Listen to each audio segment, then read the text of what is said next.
Rapper 50 Cent ameonyesha wazi kuwa hajafurahishwa na kitendo cha rais wa nchini Marekani siku ya jana kwenye ikulu ya White House kusema kuwa huenda akamsamehe Sean Diddy Combs ikiwa atafungwa na kubainika kuwa kuna mambo hayakuwa sawa katika kesi husika, lakini kwa sasa ambacho kitazingatiwa ni uhalisia wa jambo husika.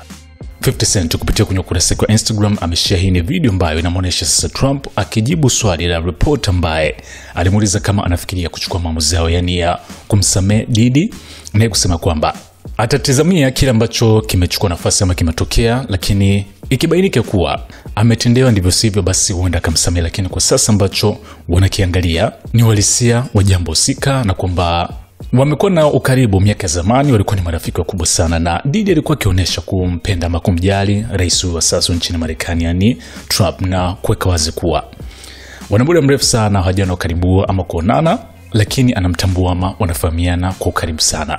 Trump kwenye video husika alieleza kwamba hajapata muda wa kuzifuatilia kesi ambazo kwa sasa zimekuwa zikisikilizwa mahakamani kumhusu rapa huyo, licha kwa zimekuwa zikichapishwa kwa kubwa, na kwamba huenda akaanza kuzingatia hilo. Sasa baada ya kushare video hii, 50 Cent akasindikiza tuna caption isemayo, amewekwa kuzungumzia kwa ubaya wewe Rais Trump, hii haiko sawa, nitahakikisha ninakufikia, akimaanisha kumpigia simu ama kuonana naye kwa namna yoyote tu ili aweze kumweleza namna gani ambavyo anajisikia kumhusu rapa huyo, yani hapa akimaanisha Diddy.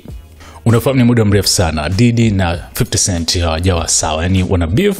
la miaka zamani kibiashara na hata umaarufu na mengine ambayo huenda sisi hatujawahi kubainishwa kiundani, na ni siku za hivi karibuni tu kwenye moja ushahidi wa aliyekuwa mfanyakazi wa kike wa Diddy aliweka wazi kuwa rapa huyo alikuwa akitembea na bastola na kuweka wazi kwamba anajihami kwa sababu 50 Cent ana beef naye, na hapo ndipo 50 kwa mara ya kwanza kureact baada ya kuona kuwa jina lake limeweza kutajwa kwenye usikilizaji wa kesi, lakini kumbe rapa huyo kwa namna yote angeza kumuondoa wai wake. Sasa kauli ambayo amekuja nayo kwa sasa ni kama watu wamesema kwamba anataka kumsnitch